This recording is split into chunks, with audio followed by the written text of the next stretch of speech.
ரகசியம் சொல்லட்டுமா? மாமே தரணும் சீரு, ரெண்டு மாங்கா கட்டு தோடு. நீ சிரிக்கிற தங்கத்தேரு, ஓ தேவை என்ன கேளு. வெடல புள்ள நானும் ஒரு விவரம் கேட்க வேணும்.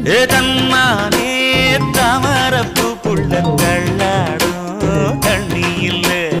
தாமர பூத்திருச்சே மாமா தாவணி வாங்கி வாங்க. ஊரெல்லாம் கூட்டிக்கிட்டு வருவேனே மேளங்குட்டி. தன்னாலே தாமரப்பு மாமா தள்ளாடும் தண்ணியில. தாமர புத்திடுச்சி புள்ள தாவணி